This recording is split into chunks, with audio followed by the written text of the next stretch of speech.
Welcome back. It's time now for the France 24 debate. Today, we're trying to make sense of what's happening in Tehran, where the Iranian Foreign Minister Mohammad Zarif announced his resignation on Monday evening.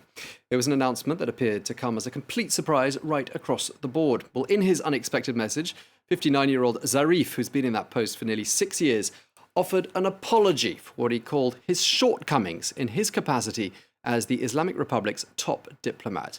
Well, the US-educated minister became a familiar face on the international stage during the build-up to the 2015 nuclear deal.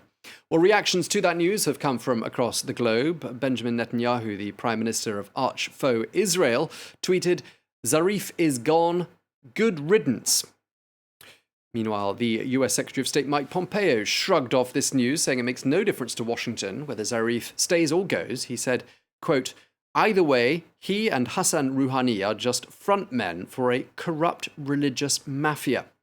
Or back home in Iran, where as recently as December, hardliners were trying to get Zarif impeached, more moderate reformist figures urged the president not to accept this resignation. So why did Zarif resign? And where does this leave the Iran nuclear deal? And what does this tell us about the state of affairs in Iran? Well, those are just some of the questions I'll be putting to our panel today. But first of all, let's get reaction to this news from Tehran, where France 24's Reza Sayah is standing by for us. Reza, where are we now with this resignation? Has it been accepted or not? It has not at this hour. It has been a strange 24 hours, obviously, with lots of strange developments. But again, the headline at this hour is that Mohammad Zarif is still Iran's foreign minister. Within the past several hours, two state-run media outlets citing Iran's foreign ministry spokesman in reporting that Iran's President Hassan Rouhani has not accepted Mr. Zarif's resignation. The foreign ministry spokesman's also saying that all speculation, all explanations that were reported as to why Mr. Zarif posted that resignation message on his Instagram are unfounded and false. So from all of this, we can glean this, that again, Mr. Zarif is still the foreign ministry, but that also something happened. Something happened that didn't please Mr. Zarif, that compelled him suddenly to post that Instagram message. Here's what we do not know. We still don't know if beyond that Instagram message, Mr. Zarif also submitted an actual formal official resignation to Mr. Rouhani. And that said, we don't know if Mr. Rouhani rejected the resignation formally or if he informally responded to an informal Instagram message. But again, bottom line, Mr. Zarif still the foreign minister. All his supporters who were very upset are breathing a sigh of relief, and all his detractors who were celebrating are putting their party on hold for now. Yeah, because I was going to ask you, I mean, whether you got the impression that this was a long time in the coming. Was this a resignation entirely of Zarif's own accord, or was he pushed into it? What are your thoughts, Reza? It's really hard to say because we haven't heard directly from Mr. Zarif. But here's what this development indicates. It indicates something that many careful and knowledgeable observers of Iranian politics already know, that Iran has various factions, moderates, reformists, fundamentalists, hardliners, and these factions do not get along. There's a power struggle, a tug of war to craft a policy. There's been a lot of pressure on Mr. Zarif. Late last year, they tried to impeach him. This development perhaps is an indication that tension, that conflict is intensifying, or things could go a different way. Because of the support Mr. Zarif received over the past 24 hours from the president, and especially if he receives support from the supreme leader, that could cause the hardliners to back off their pressure. But certainly at a time when Iran has a lot of problems, a lot of economic problems, all these factions must mend their problems because they have a lot of work to do. Okay, well, thank you very much indeed for helping us to make sense of that. France 24's Reza Sayah in Tehran, thank you so much. Well, let's meet our panel. Today, I'm joined here in the studio by Thierry Coville, who is a research fellow at the French Centre for International and Strategic Studies, and also the author of Iran, the Invisible Revolution. Thank you very much indeed for joining us, Thierry. From London, we're joined by Tara Kangalu, who is a a journalist and a fellow at the East-West Institute. Thank you very much indeed for joining us. From Washington, we're joined by Ali Vaez, the Iran project director at the Crisis Group. Thank you very much indeed. You often write about international affairs and Iranian affairs in particular, so we look forward to speaking to you. And from Tehran, we're joined by Mohammad Marandi, who is a political analyst at Tehran University. Let me go straight to you in Tehran, Professor, because, I mean, the question that we're asking ourselves over here is this chaos, or are we looking at some very carefully thought out tactics here? Well, it is politics. And I think that it is something quite normal. In Western countries, it would be considered to be the normal state of affairs, checks and balances. But when it comes to Iran, I think it's because since there's a sort of stereotype about Iran, it's called the power struggle. I think that it is normal that you have different political parties, different political factions with there are no two or three, there are quite a few. And they have different beliefs and different agendas, and they're pursuing different policies, and they are interacting with one another. And I think today was one side of that. You see a lot of conflict going on in the media between different political parties. But I think what really happened was that President Dr. Zarif was upset that he was not invited to a meeting with the Syrian president. The reason I think that the president, part of the problem was that the president was brought in secretly for security reasons, but he believed that that was not enough, that he should have been invited to the meeting, which I think is a justified argument. It's upset with the president. Okay. But I think there are also issues, and it's the issue of the JCPOA, the nuclear deal, and other issues that are the FATF debate that's going on in Iran.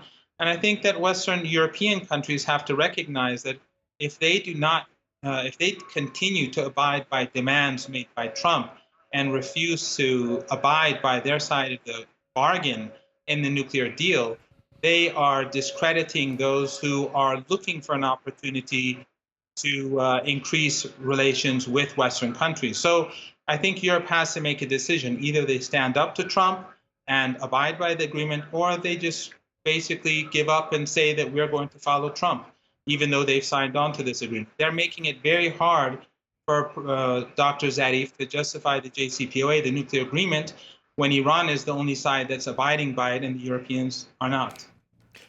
Okay, Professor, thanks for sharing that. So let's go to Ali Vaez, because I'd like to put some of what the Professor said to you, because I gather you met with Mohammad Javad Zarif at the Munich Security Conference just last week.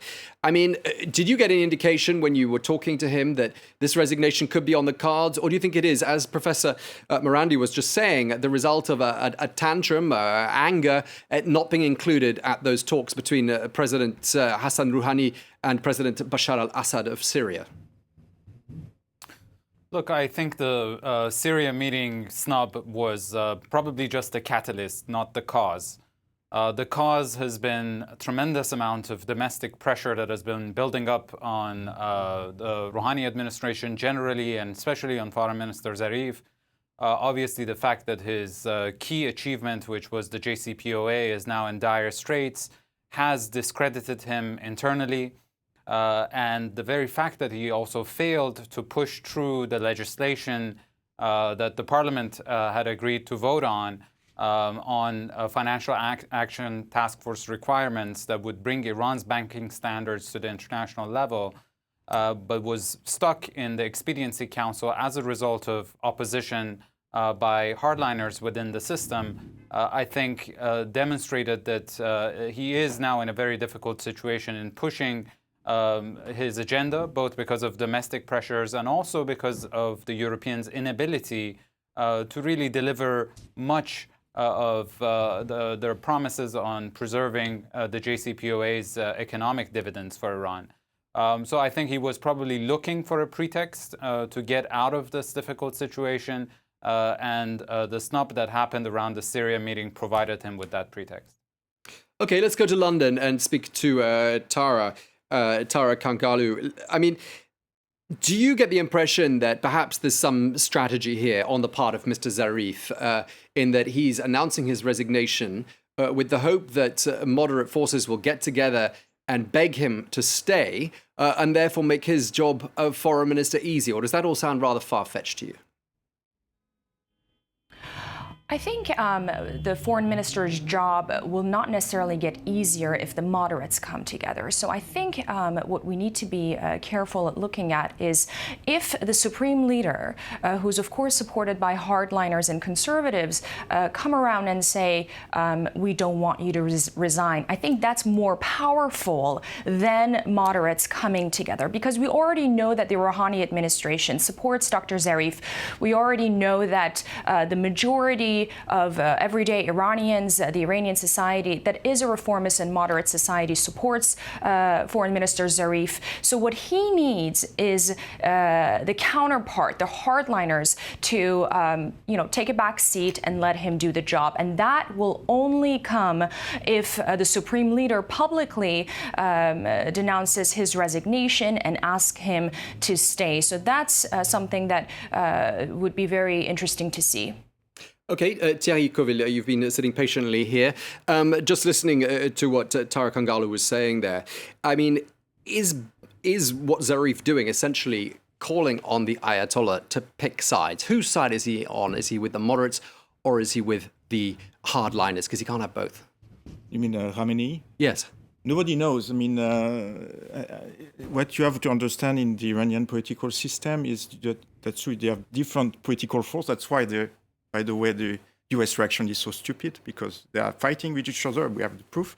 But let's say the supreme leader has the role to realize a kind of synthesis of all these groups. So he's an hardliner, but he's trying to get a synthesis and to look what is, we can talk about that, what is in the interest of the country.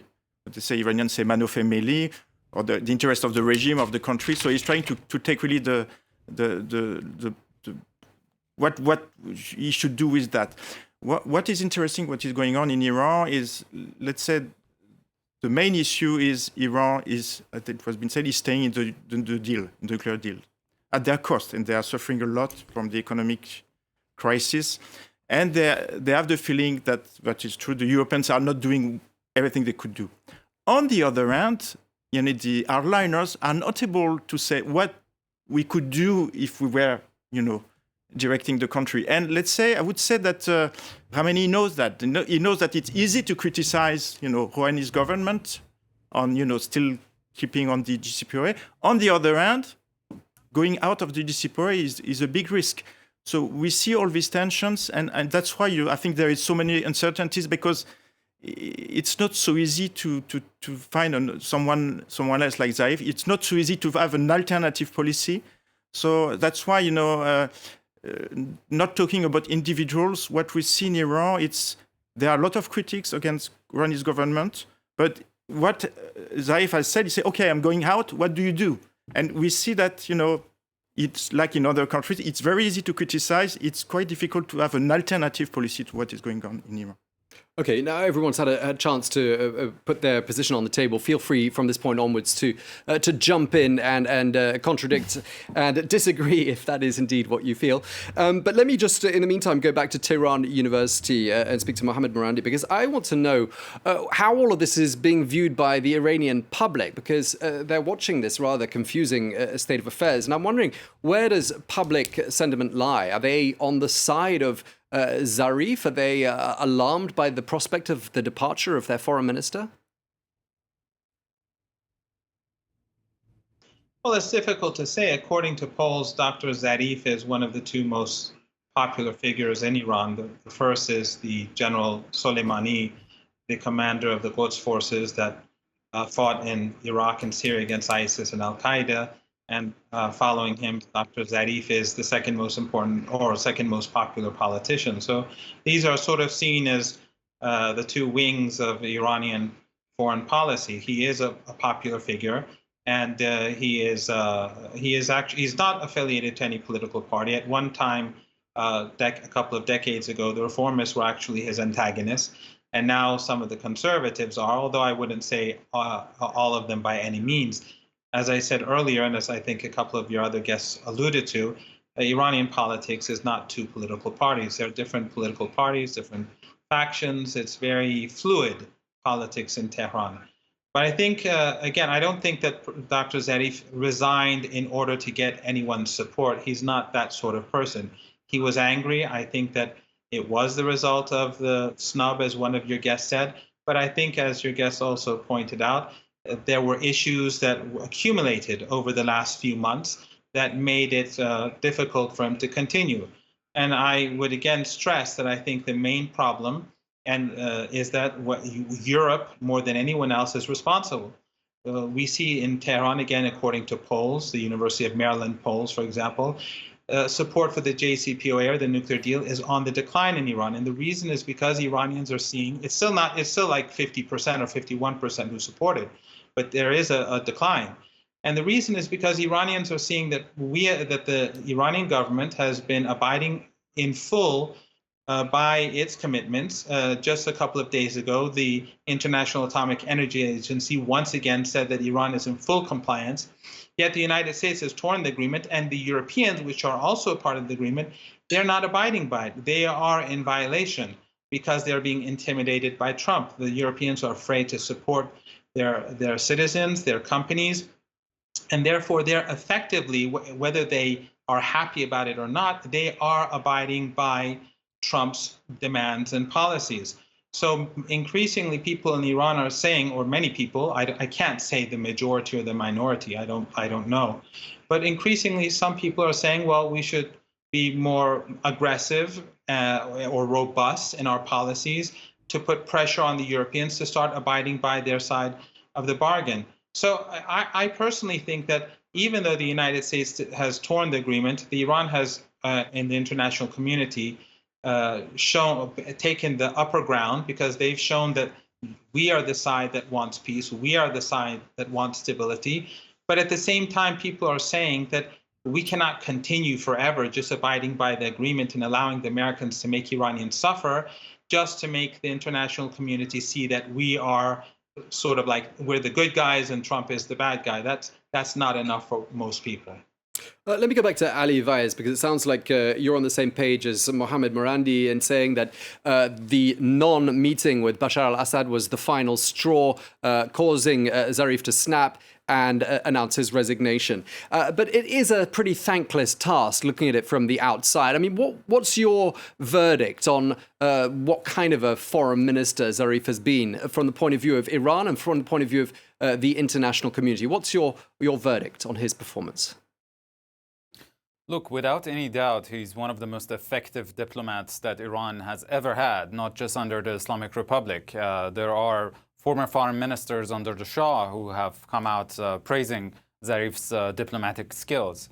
But I think, without any doubt, the U.S. withdrawal from the JCPOA has put him and the Rouhani administration in a very difficult situation. The question now is, because of the public nature of Dr. Zarif's announcement, if he is to go back to his position, he has to do so with renewed authority that, as Tara said, would not come without the Supreme Leader's direct intervention. But the Supreme Leader's intervention will also potentially have some political consequences, which one has to take into account. I'm going to have to cut you short there, Ali Vaez, because we're coming up to the end of part one. Stay tuned. I'll be back in just a couple of minutes with the rest of the debate.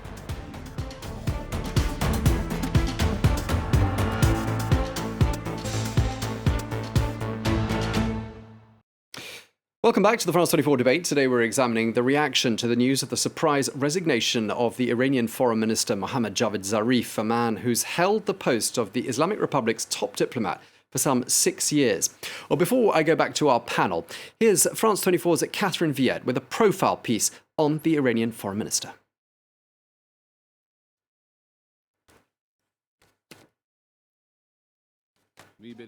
A shock resignation delivered in an unconventional manner. Iranian Foreign Minister Mohammad Javad Zarif used his Instagram account to say he's stepping down. Posting his words over an image of a white-robed figure, Zarif gave both his regrets and his thanks. He said he apologized for his inability to continue serving and for all the shortcomings during his term in office. Zarif spent a large portion of his life in the United States, first for his studies at university, then as a diplomat at the United Nations, where he served as the Iranian ambassador from 2002 to 2007. 6 years later, Zarif was appointed foreign minister during President Hassan Rouhani's first term in office. Considered a moderate, Zarif seen by many as the architect of the landmark 2015 nuclear deal between Iran and major international powers. While Zarif enjoyed support at home, he was not popular with hardliners in the government. And since President Donald Trump pulled the U.S. out of the nuclear deal and reimposed sanctions, criticism against him has mounted. It's now up to President Rouhani and Iran's supreme leader to accept Zarif's resignation. Okay, a look at the career of Mohammad Javad Zarif. Let's go to London and speak now to Tara Kangalu, a journalist and a fellow at the East-West Institute who's standing by for us. Just in terms of reaction to the resignation of Mohammad Javad Zarif, Washington sounded indifferent. That seemed to be the message from Mike Pompeo in his tweet. But do you think that indifference is genuine? Because, I mean, surely in Washington, they must be aware of some of the possible alternatives to Mohammad Javad Zarif. Of course, I think you can very clearly see the people who are pleased and happy with this. And even though their tone was not as vibrant as some people would have expected, it was clearly an indication that any turmoil and turbulence in the domestic political climate in Iran is welcomed by especially the Trump administration, Secretary of State Pompeo, because of their agenda and aim, and that is to, as they say, cause some sort of regime change and the agenda of confrontation that they want to push. We immediately heard from the Israeli leader Benjamin Netanyahu, and it's to their benefit. It's to the benefit of their agenda if you get, instead of Foreign Minister Zarif, a hardliner who supports the Iranian regime's narratives of isolation, and that would only feed to what Israel, folks in Saudi Arabia, and the current administration in the U.S. want, and that is a more aggressive, confrontational, and tense relation with Iran. They cannot justify that approach and that behavior under a diplomat like Zarif. And, that can be an end game if tomorrow or whenever we truly see Zarif gone and instead of him, a hardliner replaced by the current regime. Yeah, let me ask you, Thierry, do you agree that the departure of Dr. Zarif would basically first slam the door on a dialogue, possibly with the West? I'm talking about constructive dialogue. And does it play into the hands of those in parts of the world that would perhaps like to see things go up a peg or two in terms of the escalation between Tehran and other world powers? On one hand, yes, and I don't think we should personalize too much Iranian politics. I think it's more a question of positions, strategic issues, what is the interest of the country, what should do. So again, I'm reading, but it's important. I think if you look at, the supreme leader, I don't know nobody knows what he thinks, but, the official Iranian position would be, yes, we are suffering economically. Yes, people are not happy with the result of the nuclear agreement. Yet, it is better for Iran until now to stay in the deal. So let's take the hypothesis that they take someone else. I think the strategy will be the same. On the other hand, as it was said, there is the feeling in Iran that we have been, let's say, too nice or too naive.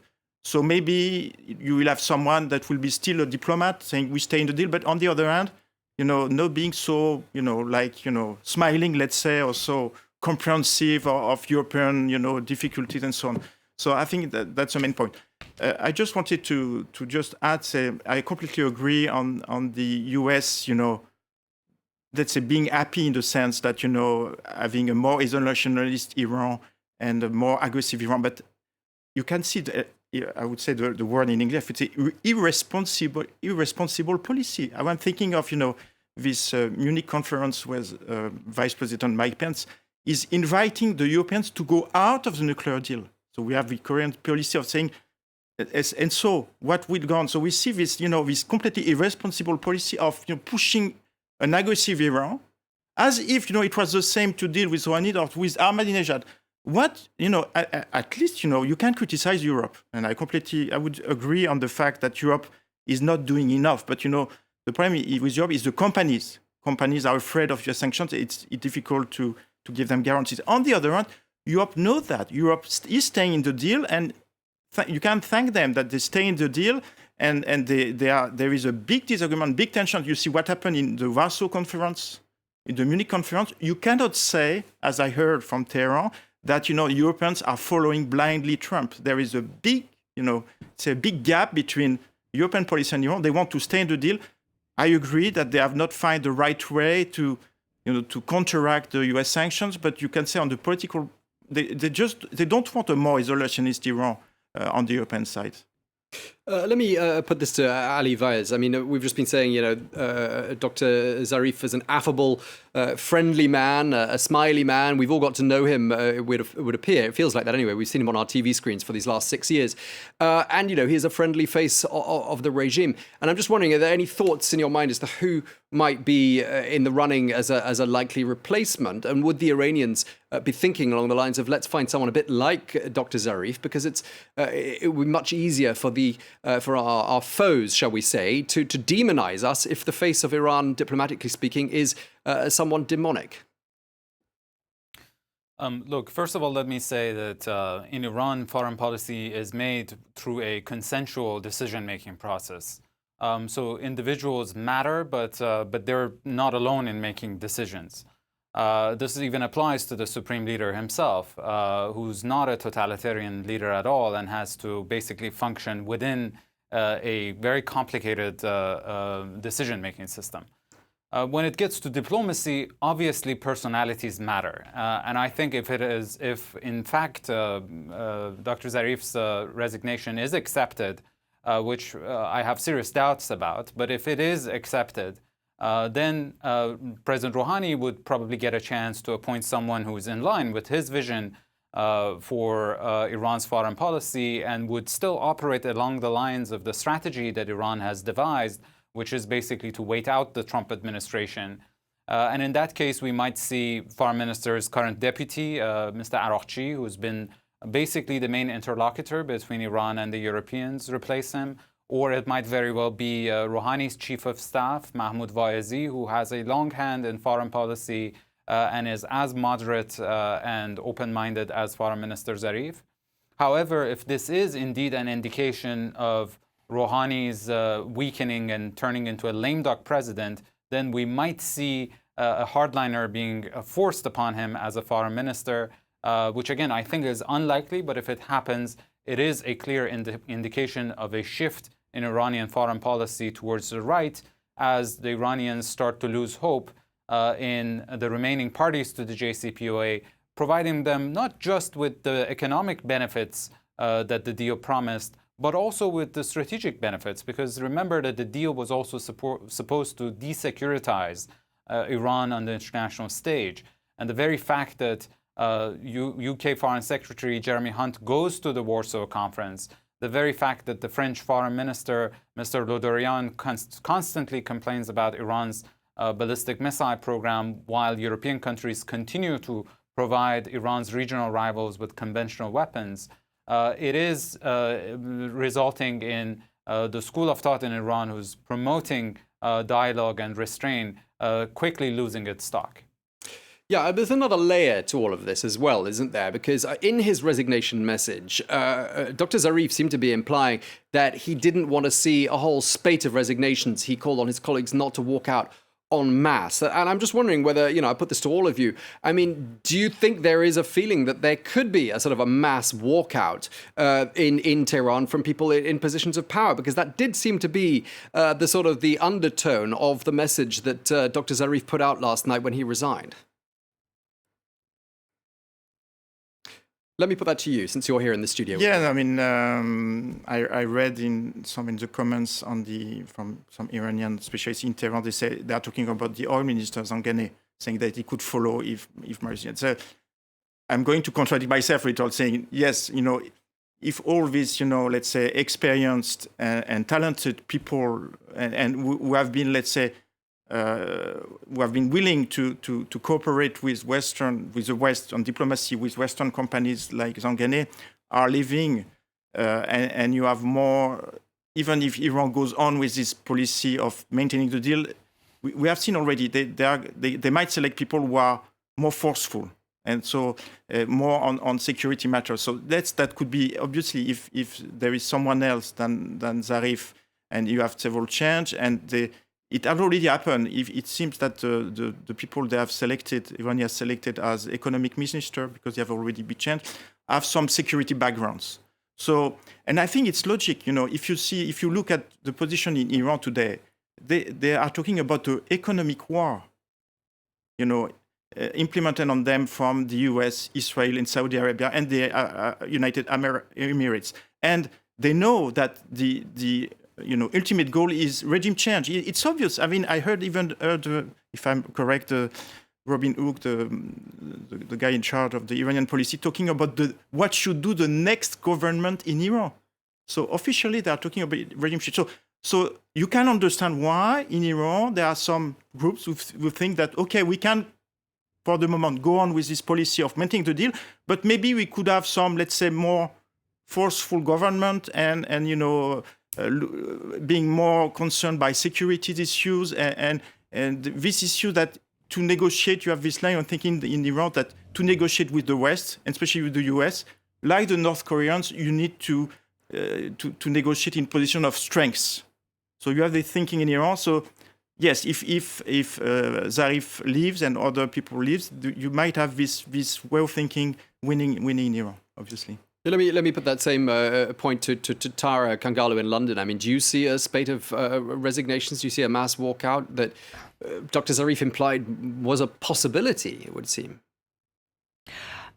I think we shouldn't underestimate the reaction from the masses and the general public that would cause, because you have a moderate administration right now. Its top diplomat, a very popular man, and I would beg to differ with your guess that the Iranian public would very much prefer a character like Zarif over a military general like Qasem Soleimani. And I'm talking about everyday Iranians that represent the Iranian society. If you have someone like that exit and following him more diplomats and more politicians belonging to this moderate government exiting, this would cause a huge uproar in the Iranian public. And we have to remember that so many people, millions of Iranians in the second round of elections voted for Rouhani because of Zarif. They wanted Zarif to stay, and they saw him as their key in belonging to the international community, in having a respected face that for the longest time they did not have under President Ahmadinejad and previously. So for the Iranian public, the foreign minister represents something much bigger than the JCPOA or a nuclear accord. Of course, they're not seeing the result that they wanted out of the nuclear deal economically, but the Iranian people and the Iranian public is incredibly terrified of going back to an Ahmadinejad type era. So this would have a huge reaction, I believe, inside Iran and on the ground. Yeah, and just to stay with us, because I want to ask you this other question as well. I mean, just going back to this announcement message of the resignation, and there's another part to it as well, which was, in this message, Dr. Zarif said, "I apologize for my inability to continue serving and for the shortcomings during my term in office." Now, what are these shortcomings? Are they shortcomings perceived by him, or are they shortcomings perceived perhaps by hardline elements in Iran? Tara, for you first, please.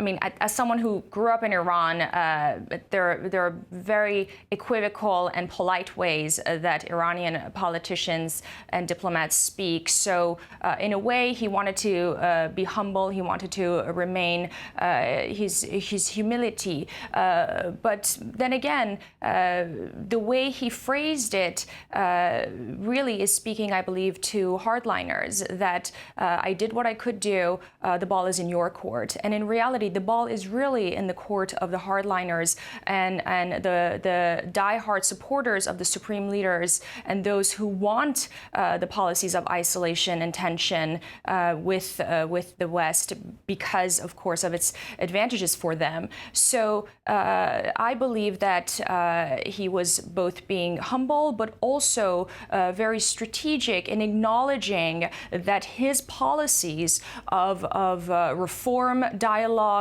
engagement has not been appetizing for the hardliners, and he's very well aware of that. Ali, let me just ask you, Ali Vaez in Washington. I mean, what's your understanding of these shortcomings? Would you concur with what Tara just said? Sure, it's definitely the Persian politeness on display, but I would also add that he has openly admitted that there were some mistakes committed during the nuclear negotiations. Obviously, the very fact that Iran wasn't even benefiting materially from the nuclear deal during the Obama administration, I think put on display the fact that the sanctions relief part of the deal maybe was not as well negotiated as the nuclear concessions that the Iranians made. So there is some truth to that as well. But again, I don't think we should consider this move to have too much to do with domestic politics. There's a lot of speculation that Zarif has done this in order to pave the ground for maybe running as a presidential candidate in 2021. I doubt that's the case. This man is a professional diplomat, is a career diplomat, and has always felt most comfortable in the field of diplomacy rather than Iran's internal politics that he doesn't know too well and has always been a victim of whenever he has said anything related to Iran's domestic politics. Let's go back to Tehran and speak to Mohammad Marandi at Tehran University. We were just speaking there about these shortcomings that Dr. Zarif mentioned in his resignation message, and he apologized for those shortcomings. And we're just asking, what is everybody's understanding of what he was getting at there? Is this Persian politeness, as we've been saying, or what was the sort of the deeper message behind it, do you think?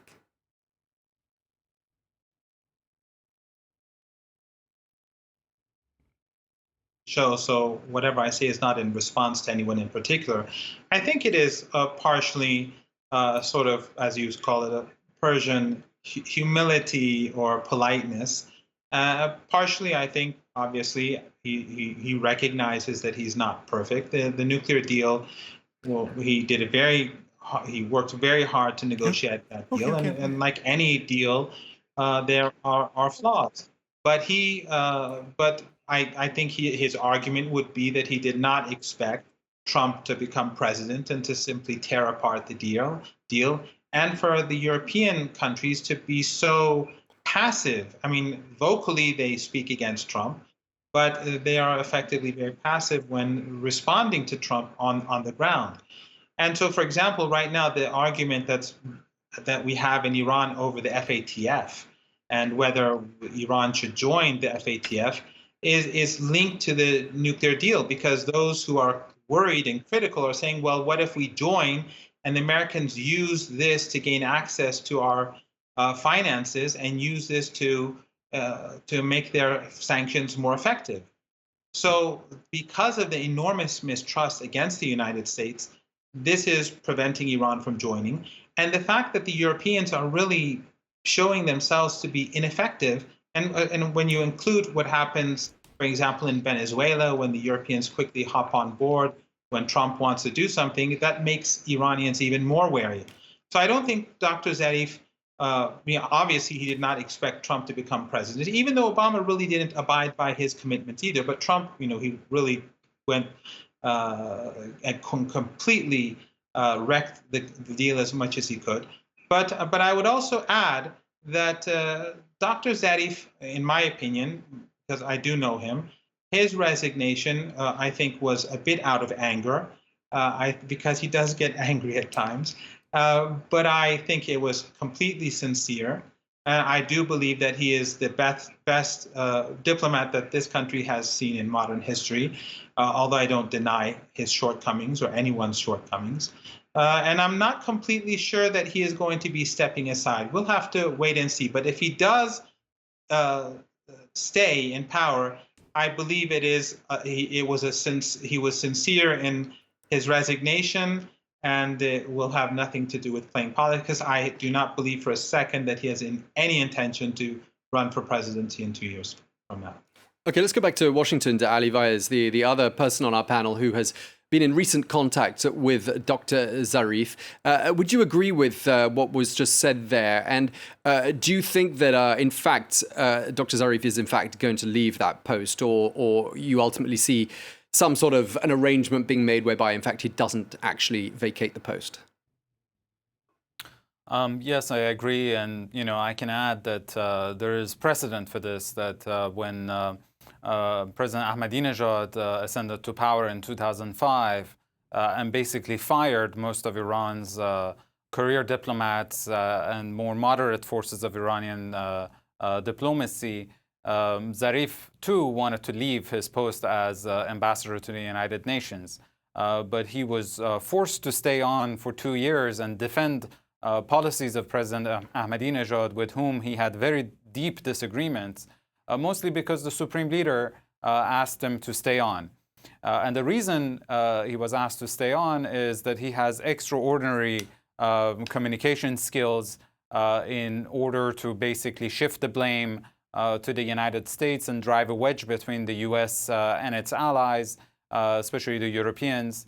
And I think the Iranians still are very much in need of Zarif's skills under the current circumstances, where they see themselves as besieged by the US and its regional allies, meaning Saudi Arabia, the UAE, and Israel. And in that sense, I think there is definitely a need for the Iranian system to try to keep him.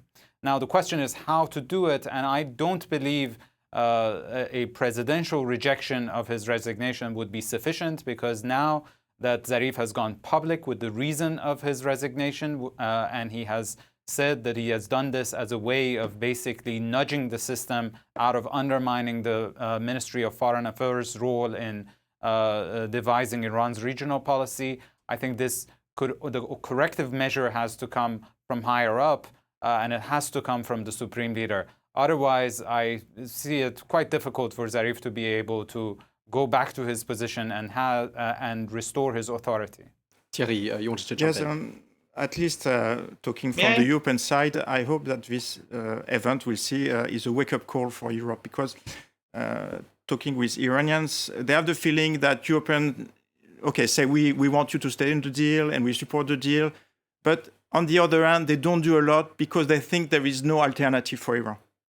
And I think the Iranians are getting fed up with that. So at least, and I think that this European complacency, in the sense, saying that you don't have any choice, in fact, so go and suffer, if in a sense. And I think it's a dangerous policy, because I agree with what was said on the fact that the Iranian population is moderate, because it is a modern society, contrary to what we hear from the US government. It's a very modern society. We see it every day. And so they want to vote for the most moderate. On the other hand, when you see the economic situation today in Iran with inflation, what is becoming of a modern society when inflation rate reach 35, 40%? What would happen here when people don't have enough access to medicine?